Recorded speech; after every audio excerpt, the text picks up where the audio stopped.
Alhamdulillahi Rabbil Alamin. Wassalatu wassalamu ala ashrafil anbiya wal mursalin wa ala alihi wa sahbihi ajma'in.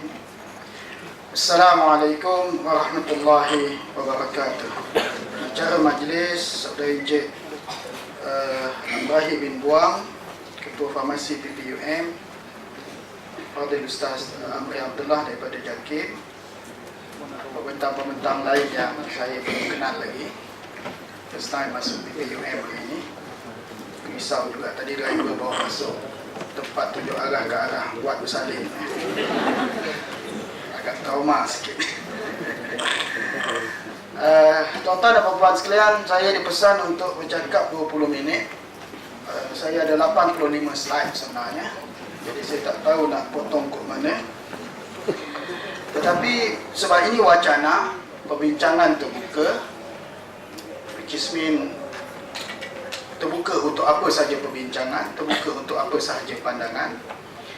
Cuma saya ingat saya perlu bermula dengan suatu laporan dalam internet pada tahun lepas yang mungkin ramai di kalangan kita mengetahui. Satu peristiwa berlaku di Seremban.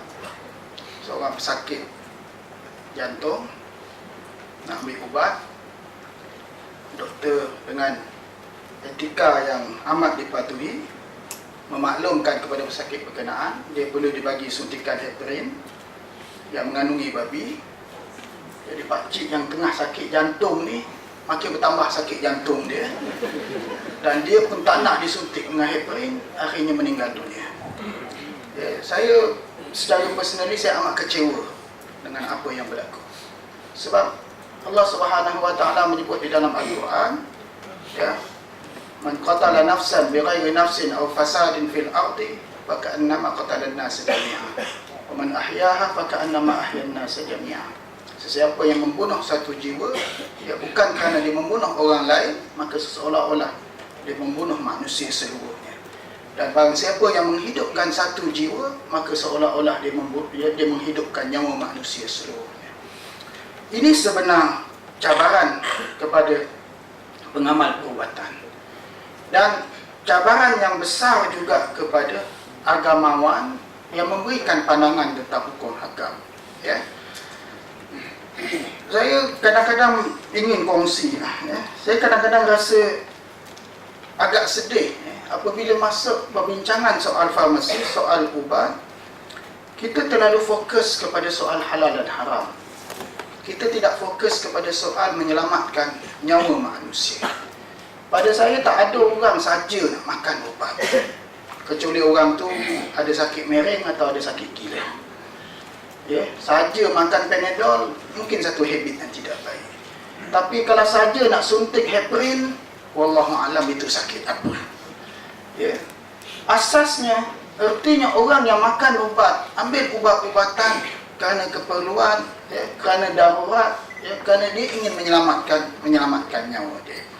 Baik, atas asas itu, ya, saya ingin sebut beberapa perkara, ya, bahawa tentang kesedaran Islam yang wujud pada hari ini dan kemodenan sains yang wujud kepada kita.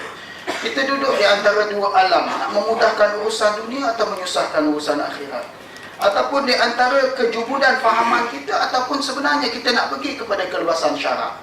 Dalam soal ubat-ubatan, ya, asas yang diberikan dalam hukum-hukum fiqh yang dibincangkan oleh para ulama ialah al-aslu fil asya' al-ibahah. Asas dan prinsip bagi apa sahaja perkara berkaitan dengan muamalah, hubungan manusia, termasuk perubatan, ialah apa sahaja perkara itu adalah halal, kecuali dah datang dalil yang jelas menyatakan ia adalah perkara yang haram. Ya, baik, perubatan Islam semua kita tahu. Saya nak sebut semua benda yang menyelamatkan nyawa manusia itu perubatan Islam. Ya, dan kita kecewa bila tengok Tok Bomoh pun jadi perubatan Islam, Jampi sikit pun jadi perubatan Islam, seolah-olah hospital farmasis itu bukan perubatan Islam. Ya, hospital farmasis itulah perubatan Islam sebenarnya. Manakala Tok Bomoh yang tangkap jin, tangkap hantu raya ni, itu perubatan Bomoh dan hantu raya sebenarnya. Ya, jadi ini satu perkara yang perlu kita jelaskan kepada manusia. Ya. Baik, dari sudut fatwa, dari sudut hukum hakam, ya, orang yang menjelaskan hukum hakam, ya, membawa suatu tugas yang amat berat sebab dia memberikan jawapan bagi sesuatu masalah. Dan orang yang memberi jawapan bagi sesuatu masalah hendaklah menjelaskan dalil kepada yang bertanya. Ini tugas yang amat berat. Ya, tugas yang amat berat sebenarnya. Tetapi manusia paling suka buat hukum hakam. Tengoklah dalam Facebook. Ya, terletak je gambar ikan ayam goreng, akan ada yang bertanya, haram makan ayam goreng ke? Ya, maka ramailah yang menjawab, kalau lapar halal. Ya, kalau kenyang haram. Jadi manusia sifatnya semua nak berebut jadi mufti, jadi ini masalah kepada mufti-mufti sebenarnya. Ya. Dan perlu kita ingatkan bahawa tugas orang yang memberikan hukum hakam, tugas yang amat berisiko tinggi. Ya, sebab itu Al-Imam Asy-Syatibi menyatakan bahawa orang yang memberi fatwa menempati kedudukan Nabi SAW sebagai pengganti dan pewarisnya, bukan benda yang mudah. Ya, sebab itu kita lihat Nabi SAW sebut dalam satu hadis, man afta bi ghairi ilmin kana ismuhu ala man afta. Siapa yang memberitahu mengeluarkan hukum tanpa dasar ilmu, maka dosa perbuatan yang dilakukan ditanggung oleh orang yang mengeluarkan hukum itu. Amat berat. Bukan mesti mufti, bukan mesti orang agama, termasuk practitioner perubatan, farmasis dan sebagainya. Ya, ini sebagaimana yang disebut dalam mukadimah tadi, sepatutnya bila dah tahap kronik nak selamatkan nyawa orang yang berkenaan, ya, pada saya konsen itu dah jadi perkara yang kedua. Sebab nak menyelamatkan nyawa manusia. Sebab dalam hukum membunuh manusia ada hukum membunuh sengaja, ada tak sengaja, ada silap bunuh pun ada. Ya, tiga-tiga ni hari kiamat tak lepas. Hari kiamat tak lepas. Ya, so dalam hadis yang lain Nabi SAW sebut, siapa yang menyebabkan dengan satu kalimah saja menyebabkan ada orang terbunuh, tertulis atas dahi dia pada hari kiamat nanti tidak akan mendapat rahmat Allah. Amat berat sebenarnya. Ya. Baik. Sebab itu Al-Imam Al-Qarafi sebut, orang yang menjelaskan hukum hakam mereka adalah penterjemah kepada kehendak Allah Subhanahu wa taala. Ya. Kalau kita tengok Al-Imam Al-Qasim sebut, wahai saudaraku, janganlah kamu lihat panjangnya janggutku, banyaknya orang sekelilingku. Demi Allah, aku tidak pandai tentang hal itu. Demi Allah, lebih baik lidahku dipotong daripada aku berfatwa dengan apa yang aku tidak ketahui. Bagi tahu apa yang dia tak tahu, dia takut. Tak bagi tahu apa yang dia tahu pun, dia pun kena takut. Ya. Sebab itu dilema kita berdepan dengan, ya, hukum hakam seperti ini. Ancaman daripada agama itu amat berat. Ya, Nabi SAW sebut orang yang menyembunyikan ilmunya akan dikekang oleh Allah dengan kekangan api neraka pada hari kiamat. Ya. Baik, Al-Qaradawi sebut kita berada dalam tiga persimpangan. Ada golongan yang sangat berpegang teguh dengan semua aliran dan pendapat lama, tak bagi ruang langsung kepada pemikiran yang baru. Ada yang hanya fokus kepada pemikiran yang baru semata-mata. Ya, yang sepatutnya kita duduk pada golongan yang pertengahan. Ya. Tidak berat sebelah, berpegang kepada, ya, aliran lama yang bermanfaat dan mengalu-alukan pemikiran baru yang baik. Kajian perubatan setiap hari berkembang dan sebagainya. Ya, tetapi pandangan para ulama juga mesti diperjelaskan dengan perkembangan yang berkenaan. Contoh, kita selalu disebutkan dengan isu DNA. Saya amat ingin agar dipertontonkan kepada masyarakat kita. Benda apa DNA itu? Besar mana dianya? Ya? DNA sintetik dengan DNA yang asli itu bagaimana rupa dia? Ya? Kalau dia nak potong DNA itu, macam mana kaedah dia? Macam mana dia nak sambung DNA halal dengan haram? Berapa besar peratusan dia yang kita dimaklumkan? Ya? Kalau dia nak potong, nak letak DNA yang haram itu 1/trilion juzuk yang ada dalam DNA. Ya. Apakah agama tak ambil faktor tentang kaedah umumul balwa yang disebut oleh para fuqaha dalam bab taharah? Apa umumul balwa? Contoh paling mudah. Ya, hari hujan macam semalam tu, kita melintas jalan raya, ya, anjing pun melintas, kita pun melintas, kereta melintas, tiba-tiba air anjing tu kena kat kita. Apakah kita jadi anjing sama? Tidak. Ya, dia umumul balwa. Benda yang tak boleh nak elak. Tak payahlah kita nak pergi makmal cek air yang kena kat kita tadi, air anjing atau air kita. Ya, agama tidak menyusahkan sampai ke tahap itu sebenarnya. Ya. Baik. Sebab itu tuan-tuan dan puan-puan sekalian, punca penyelewengan terhadap pengeluaran hukum kerana kita lupa nas asal daripada Quran. Pemahaman yang menyimpang ini disebut oleh Al-Qaradawi. Tak faham realiti kehidupan. Ya, ada dorongan hawa nafsu, bias ke sana dan ke sini dan sebagainya, di samping jumud dengan pandangan-pandangan yang tidak mengambil kira faktor perubahan semasa. Ya. Sebab itu kecenderungan manusia untuk bawa pandangan mengharapkan kecenderungan yang paling mudah. Ya. Al-Imam Sufyan Ats-Tsauri rahimahullah ta'ala, sebagaimana dinukilkan oleh Al-Imam An-Nawawi dalam kitab Majmu', ya.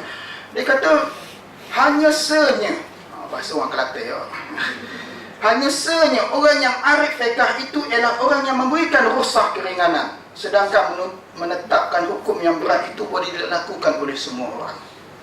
Nak sebut haram cukup mudah, ya, cukup mudah.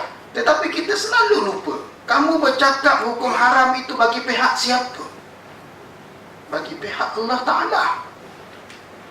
Kalau tak ada nas, bagaimana kita? Ya, bagaimana kita? Ya. Sebab dalam konsep muamalah, dalam konsep perubatan, semua benda halal kecuali ada nas yang sharih, yang jelas menyatakan ia adalah haram. Ya. Itu prinsip dan asas dia. Ya. Baik.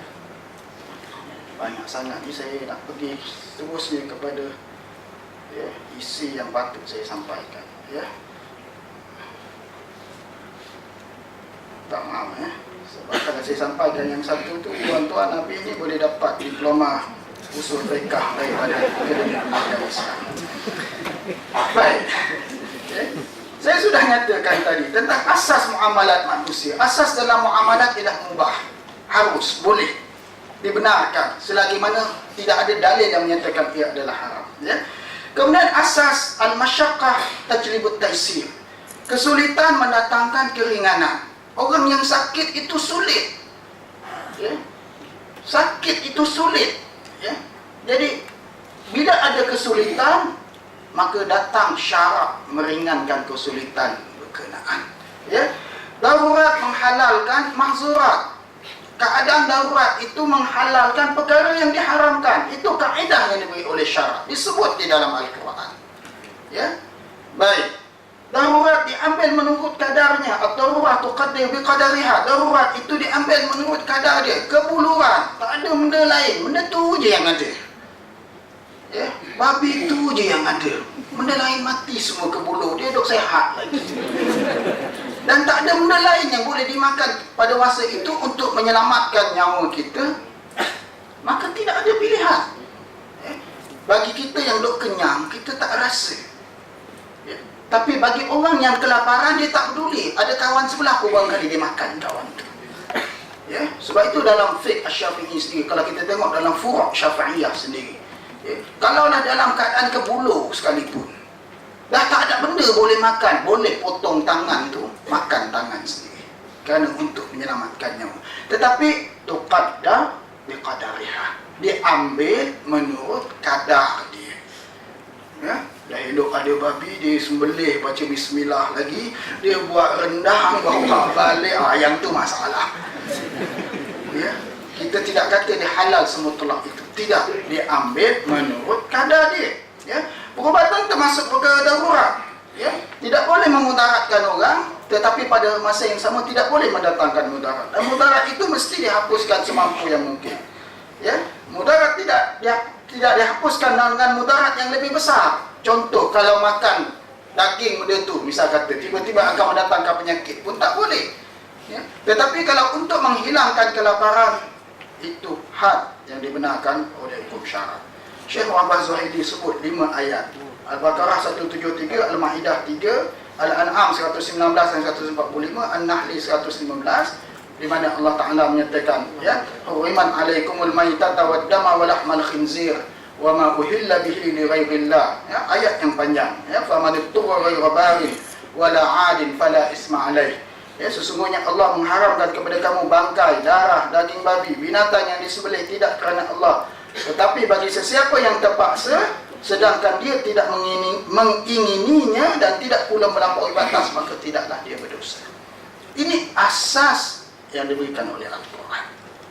Asas yang diberikan oleh agama kepada semua manusia, dan tidak ada siapa boleh mempertikaikan. Sehingga disebut pada 5 tempat yang berbeza di dalam Al-Quran tentang asas dan proses yang diberikan oleh syarak berkenaan. Pada saya, kita sepatutnya bila pergi kepada fiqh perubatan, pergi kepada fiqh taisir, fiqh yang memudahkan manusia. Dalam soal akidah, kita tak boleh ada tolak ansur. Dalam soal ibadah, tak boleh tolak ansur.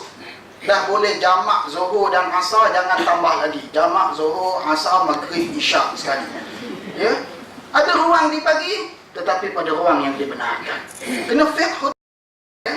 Pergi kepada dalil yang asal, lihat balik, semak balik dalil yang asal itu. Ya?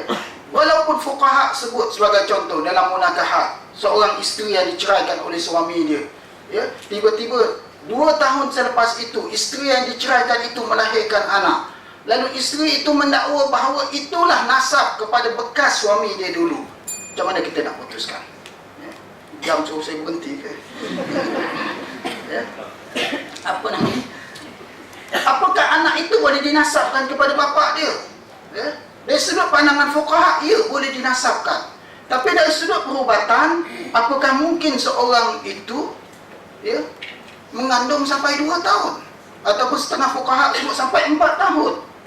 Ini perkembangan ilmu perubatan. Ya, yang mana para fuqaha, orang yang faham hukum hakam, dia kena tanya dulu kepada pakar tentang mengandung ni, sebab dia bukan pakar mengandung. Ya. Dan bukan semata-mata kerana kita sebut ada dalam kitab. Tidak, lihat balik kepada dalil dia. Ya. Perkara qat'i tak boleh tolak ansur sebagaimana yang saya sebutkan tadi. Baik, saya bawa satu kes yang selalu menjadi dilema kepada kita. Khamar. Ya, arak. Ya. Khamar itu bukan alkohol, bukan etanol, bukan propanol, bukan apa lagi, ainol ke apa ke. Ya, bukan. Ya. Khamar ialah khamar. Dan Nabi SAW ta'rifkan khamar dalam hadis. Ma askara kathiruhu fakhaliluhu haram. Apa yang mabuk dalam jumlah yang banyak, dalam jumlah yang sikit juga adalah haram. Ya. Arak yang datang daripada anggur, kurma, kismis, beras, barley, gandum dan sebagainya, benda ini masih ada polemik di kalangan para fuqaha itu sendiri. Pandangan di antara penganut mazhab Hanafi dengan penganut mazhab 3 mazhab yang lain, Syafi'i, Maliki, Hambali dan sebagainya.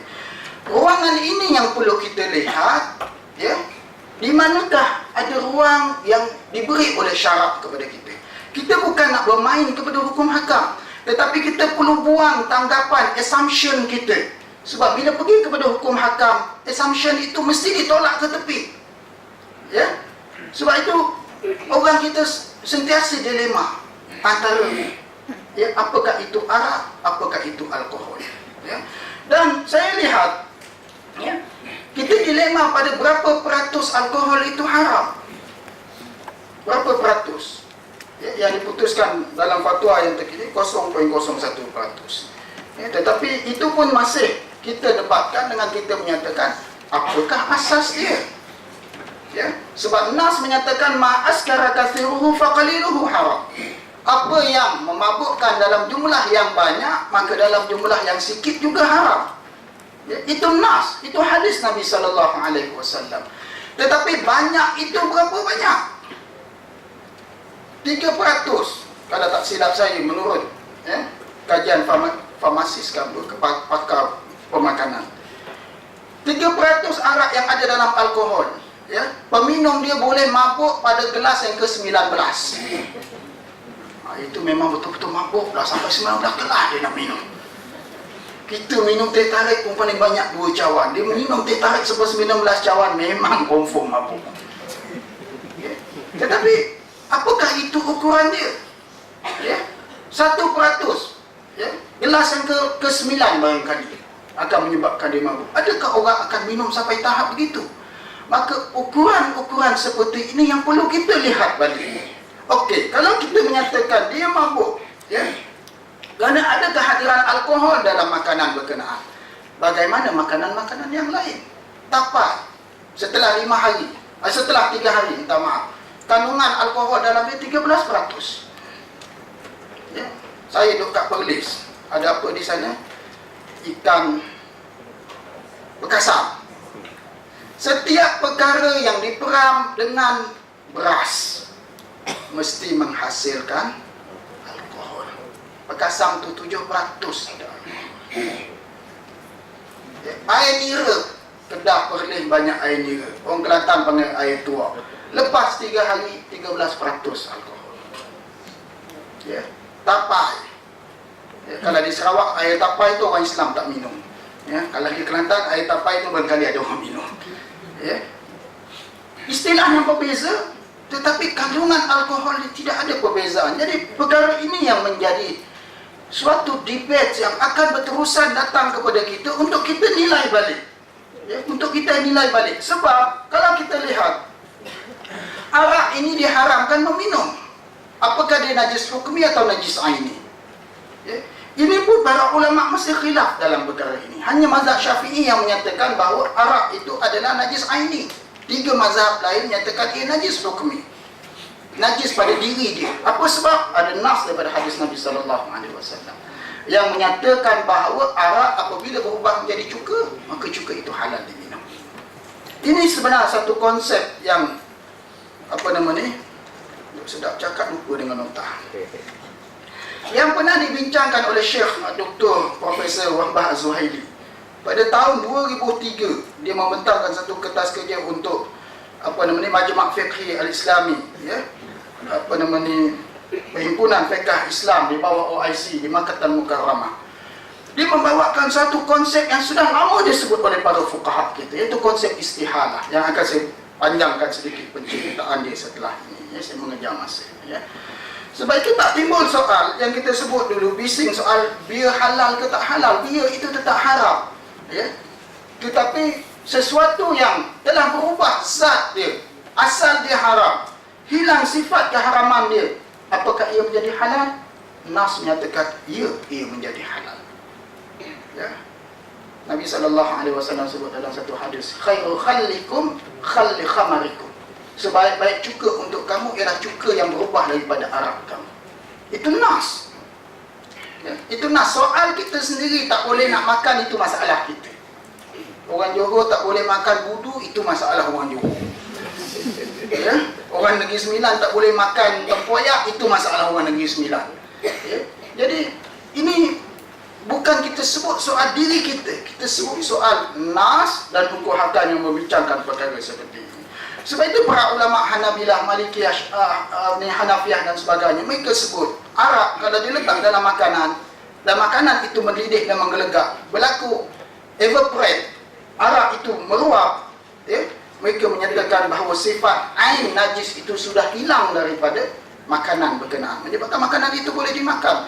Dan mereka membawakan banyak nas yang saya rasa saya tak perlu nak jelaskan di sini, perbincangan yang cukup menarik berdasarkan nas dari Al-Quran dan hadis Nabi SAW, agar bila kita persembahkan Islam, Islam itu interact sampai peringkat antarabangsa, ya. Bukan Islam alam Melayu, bukan Islam alam Malaysia, bukan Islam alam kita sendiri. Sebab kita tak ada pilihan kecuali kita terpaksa berinteraksi dengan banyak dunia luar yang lain, ya. Baik, najis mughallazah yang selalu menjadi isu kepada kita, ya. Nabi SAW sebut tentang najis mughallazah, ya. Apabila anjing menjilat bekas kamu, maka basuhlah ia. Ada nas kata 3, ada kata 5, ada kata 7, ada kata 8, ya. Tapi yang penting basuh banyak kali, ya. Baik, apa yang ingin saya sebut ialah, ya, cerita DNA yang saya sebutkan tadi, iaitu apa kata, ya, ini ramai orang makmal kan, tak dulu makmal, ya. Okey, tak apa, lepas ni boleh pergi makmal dan buat cubaan, cari anjing seekor, suruh dia jilat tangan kita, ya. Tak salah kan, ya. Salah kan anjing jilat tangan? Tak salah. Jangan makan anjing sudah, itu, ya. Jilat tangan kita, lepas tu pergi samak, ya. Basuh dengan air bercampur tanah, kena basuh 7 kali. Lepas tu bawa balik ke makmal, tengok ada lagi tak DNA anjing atas tangan kita, ya. Basuhan itu basuhan ibadat. Kenapa kita basuh? Kerana Nabi suruh. Apakah untuk kebersihan? Tak, kerana Nabi suruh. Soal masih ada DNA ataupun tidak, agama tak suruh kita cari DNA itu. Ya. Agama cuma suruh kita basuh dan jangan susahkan diri pergi cek, oh ada lagi DNA, basuh sekali lagi. Dan kita kata, oh rupanya Nabi dulu silap, Nabi kata 7 kali, patut 14 kali. Basuhan itu basuhan ibadat. Ya. Sebab itu kita kena faham bagaimana interaksi dengan nas dan dalil. Ya. Sebagaimana yang saya sebutkan tadi, ya. Kita dah amat sukar untuk lari daripada realiti yang ada. Heparin sebagai contoh, dan kertas Dr. Wafah Zuhaili di sini dia bincang heparin secara yang khusus. Ya, tahun 2003, ya, perbincangan di Makkah Al-Mukarramah yang dihadiri oleh para ulama dari seluruh dunia. Ya, antivirus SCYW, ya, bagi ahli farmasi tahu, saya pun dah lupa dah nombor berapa dah nombor dekat ujung dia. 157 ke? Bukan 7X6, itu kedai mamak. 786 tu kedai mamak. Okey, SCYW, kita sentiasa dalam dilema. Ya? Sedangkan ini keperluan, ini darurat. Tak ada orang saja nak suntik SCYW kecuali dia nak pergi ke Mekah untuk menunaikan umrah dan menunaikan ibadat haji. Sebab dia dibimbangi, dihidapi oleh penyakit yang boleh membawa kepada maut. Itu darurat. Ya, yang sepatutnya kita buka ruang kepada manusia untuk bernafas dalam perkara ini. Ya. Baik, sebab itu Nabi SAW sebut dalam hadis yang agak panjang, Nabi sebut, dan Allah berdiam diri atas beberapa perkara, bukannya kerana lupa, tetapi sebagai rahmat untuk kamu, ya, maka janganlah kamu korek benda itu.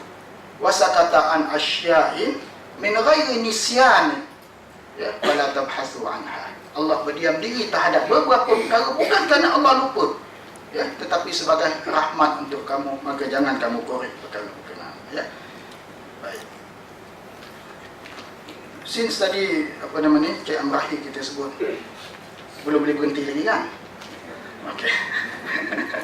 Ya, saya ingin sebut beberapa perkara, ya, kepada practitioner kita. Ya. Sahibul Jabirah. Ini bukan sahibul samahah, ya. Dia sahibul juga, ya. Sahibul Jabirah dia merujuk kepada orang yang patah tangan disemenkan, ataupun orang yang kena plaster, ataupun orang yang dipasangkan kita panggil apa? Bandage dan sebagainya. Ini semua dipanggil sahibul Jabirah. Ya. Bagaimana mereka nak salat? Ya. Perkara ni kami bincang lama dalam tabung haji, suatu saya penasihat ibadat tabung haji satu ketika dulu. Ya. Tidak ada nas yang katai soal bagaimana orang yang kena bandage ini perlu ambil wudu. Ya, pandangan-pandangan dalam mazhab Syafi'i dan Hambali dalam perkara ini sebenarnya pandangan yang amat tidak praktikal dan berdasarkan nas yang amat lemah. Ya, sebenarnya, ya, pandangan para ulama ialah sahibul Jabirah, orang yang kena bandage ini, mereka berada dalam keadaan darurat. Dalam keadaan mana mereka mampu ambil wudu, maka sahlah wudu dia. Ambillah kata patah tangan, patah kaki, kepala je okey. Ya, maka wuduk dia hanya basuh muka, tangan tak boleh basuh, kaki tak boleh basuh, maka itu saja wuduk dia. Nak suruh tayamum lagi, ya Allah, tangan dia tu pun dah tak boleh nak bergerak, kita nak tayamumkan lagi. Itu yang mula dia cari mana nurse yang cantik sikit, tayamum pakcik sikit, yang jadi begitu. Ya. Dan bila pergi kepada orang yang seperti ini, kita kena ada sifat rahmat. Patut pada masa itulah bagi rosah yang seluas-luasnya kepada dia. Pakcik kena solat, tak boleh nak, macam mana nak ambil wuduk? Tak apa, basuh muka je, memadai. Solatlah dalam keadaan itu. Tapi pada waktu itulah kita bawa hukum yang amat berat. Tak sah ni, tangan dan kaki ni 4 anggota wuduk, maka 4 kali tayamum. Subhanallah, agama kita tidak memberatkan sampai tahap itu. Patut pada keadaan itulah dia lebih dekat dengan Allah Subhanahu Wa Taala, menunaikan perintah Allah Subhanahu Wa Taala. Bukan waktu itu pula dia nak cuti, ya, setelah itu atas alasan boleh qada dan sebagainya. Apa kata sebelum dia keluar tu dia dah jalan dulu. Siapa nak qada untuk dia? Ya, ini akan bawa masalah kepada manusia. Demikian juga solat orang sakit dan sebagainya, sepatutnya kita, ya, pergi kepada pandangan yang memudahkan. Susu ibu bujang tu agak panjang untuk disebut. Baik, saya masuk kepada istihalah. Ya. Apa itu istihalah? Ya. Istihalah artinya berubahnya sesuatu, baru masuk isi dah semua berhenti. Ya. Okay. Mohon tangguh beramah. Okey, ceramah. Okey, apa? Istihalah itu, saya cepatkan perkara ni. Artinya berubahnya sesuatu daripada tabiat dan sifatnya dan tidak lagi ada padanya asalnya. Contoh dia, arak berubah menjadi cuka. Itu istihalah. Dah tak ada sifat arak, dia dah jadi cuka. Tetapi memang botol itulah botol arak dia, tangki itulah tangki arak dia, sama ada dia berubah dengan sendirinya ataupun diletakkan chemical yang lain bagi merubah arak itu menjadi cuka, itu istihalah. Bila kita cek balik dah tak ada arak dia, dia dah jadi benda yang baru. Itu dipanggil istihalah. Sebab saya sebut perkara ni agar kita faham, istihalah itu membawa maksud pertukaran tersebut membawa kepada sifatnya yang mengubah zat atau ain najis atau mutanajis kepada zat yang bersih atau suci. Ia seolah-olah menukar objek yang haram kepada yang harus dari sudut syarak. Artinya yang perlu berubah bahan asal dia, ejen perubahan dan bahan akhir. Ya, ini saya ingat applicable kepada ubah. Ya. Bahan asal berubah jadi bahan baru dan yang asal sudah tidak wujud dengan tabiat asalnya. Juzuknya berubah dan sifatnya bertukar. Ya. Pada kotak ubat tu memang disebut, ya, asal dia apa? Porcine. Kenapa dia letak? Itu amanah ilmiah. Ya. Apakah sifat porcine itu sendiri masih ada? Ya, dia berada pada juzuk yang amat minimal. Ya, dia dah jadi transformer untuk mengubah menjadi perkara yang lain. Ya, sebenarnya proses istihalah itu sudah berlaku di situ. Ya, sebab itu kita sebut istihalah ialah berubahnya hakikat sesuatu atau zatnya bersama berubahnya sifatnya dan keistimewaannya. Ya, secara semula jadi atau sebaliknya. Ya. Baik, dan istihalah ini ialah perubahan secara kimia, ia menjadi bahan baru, bukannya percampuran yang masih kekal sifat asalnya. Bukan kita buat ubat, kita potong hidung babi sikit, kita letak tepung, kita letak garam, kita ambil alkohol bahan kimia sikit, kita campur, itu istihalah. Dah. Istihalah ni proses transform dia daripada satu benda menjadi benda-benda yang lain yang dah tak ada sifat asal benda yang pada awal dia. Ya. Baik, contoh kita tengok 7 jenis istihalah yang ada dalam najis. Ini disebut oleh Syekh Wahbah Az-Zuhaili. Darah kijang berubah menjadi kasturi. Ia asalnya darah. Ya. Dan bila darah itu beku pada pusat dia, ia menjadi wangian. Asal dia apa? Darah. Tapi bahan baru jadi apa? Jadi minyak kasturi. Ini bukan kasturi yang jual kat kaki 5 sebotol RM5. Dah. Ya, ini kasturi yang ya, barangkali 10 ml pun harga dia hampir 1 juta. Kita jangan duk fikir kasturi yang tepi jalan dia itu kasturi apa kita tak tahu. Ya. Baik. Menjadi cuka takhallul. Ya. Bangkai binatang yang jatuh dalam apa nama ni? Kawah garam sebagai contoh. Ya. Dan binatang itu dah hilang sifat dia. Ya. Kita tahu kita ada gudang garam yang amat besar. Masuk anjing tu hilang. Memang gap kata dia masuk kat situ 2 bulan lepas. Tengok balik tak ada dah anjing tu. Yang ada pun kali bulu dia sikit-sikit duduk atas garam tu. Ya. Para fuqaha menyatakan bahawa garam itu halal sebab sudah berlaku tamalluh. Ya. Baik. Najis yang menjadi abu kerana dibakar, ihraq. Ya.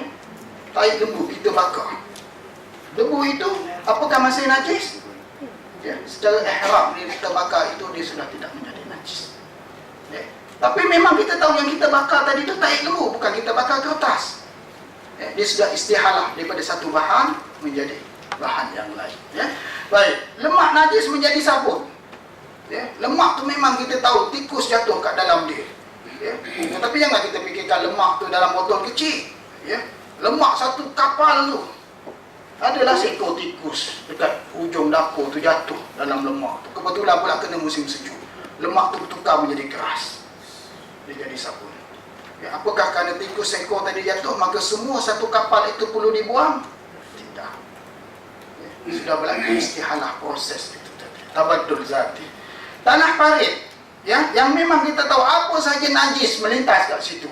Bangkai ayamnya, mayat orangnya, apanya, semua lalu kat situ. Tiba-tiba parit itu kering. Apakah tanah dalam parit itu menjadi najis? Pun tidak. Ia sudah menjadi tatabur. Ya, ia sudah berubah menjadi zat tanah. Najis yang ditanam dalam tanah, kita memang tahu lubang tu memang kita duk tanam najis. Bila kita korek balik dah tak ada dah najis. Apakah kita perlu bawa tanah tu pergi ke makmal, cek masih ada tak? Tak perlu. Ya, sudah berlaku proses ihraq. Ya. Najis haiwan yang dijadikan baja, kita tanam sawi, siram dengan tai ayam, senang ceritanya. Lepas tu sawi tu hijau je. Perlukah kita bawa sawi itu ke makmal? Ada lagi tak zat tai ayam? Tak perlu. Ya, sudah berlaku perubahan yang diletakkan dalam kategori istihalah najis yang berubah. Ya. Sebab itu Az-Zuhaili menyebut, ya, perubahan ain najasah secara semula jadi atau melalui perantaraan membuka ruang kepada pandangan harusnya menggunakan makanan dan ubatan moden yang mutanajis, bernajis atau direka cipta secara sendiri dengan teknikal.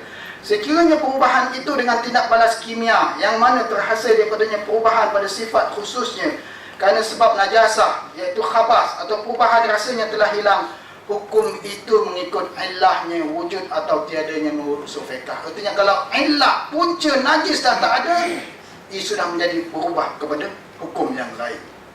Kata Az-Zuhaili lagi, ini membawa maksud makanan baru atau ubatan baru yang sebahagian bahan awalannya adalah najis atau diharamkan, kemudian ia bercampur dan minta bertindak balas dengan bahan lainnya, ia berubah menjadi suci dan halal digunakan kerana nama bahannya, ciri khususnya sudah berubah menjadi perkara atau ain lainnya.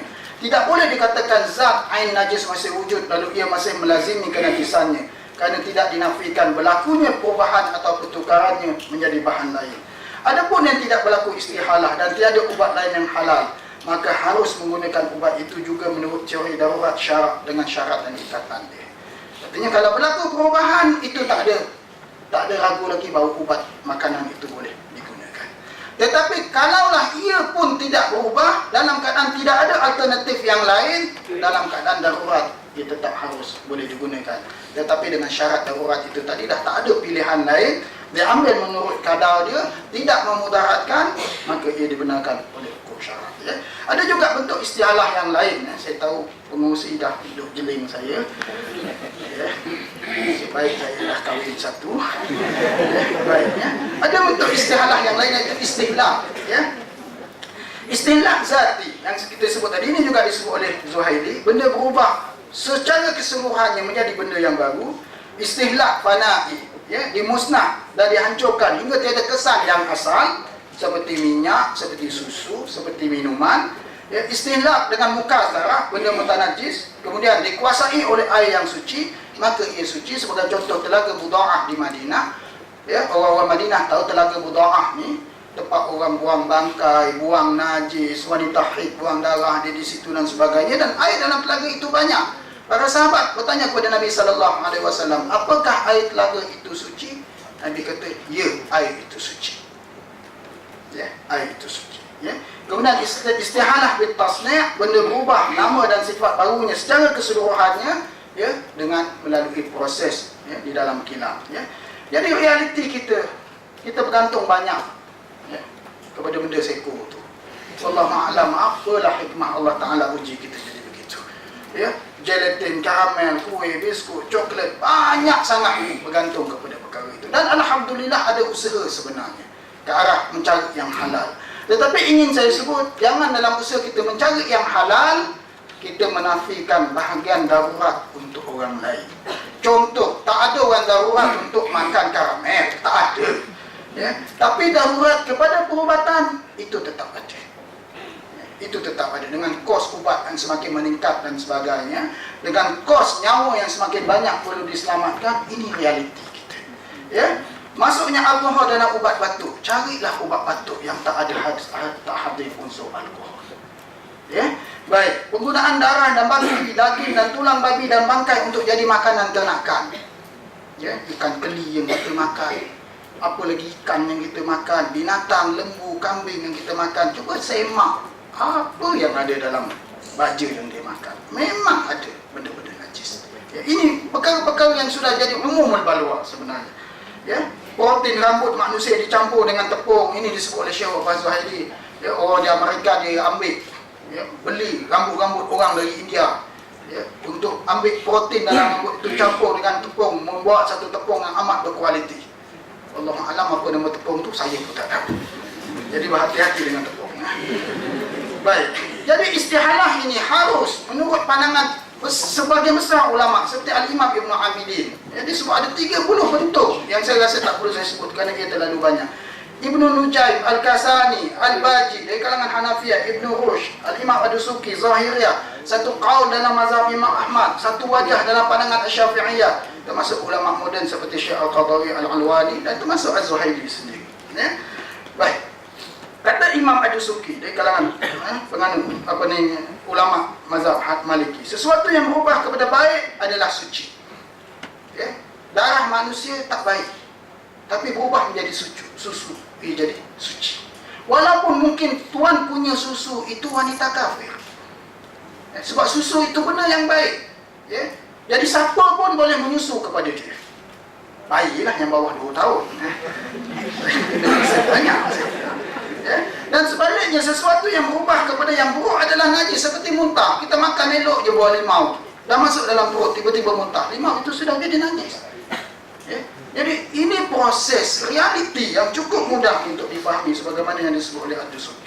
Sebab itu Al-Imam Ibn Hazmin sebut, apabila sifat sesuatu bahan najis atau haram itu berubah, maka namanya turut berubah dan sifat najisnya terbatal. Jadi ini suatu realiti yang perlu kita lihat. Saya dah bagi contoh yang banyak tadi, jus buah-buahan jadi arak.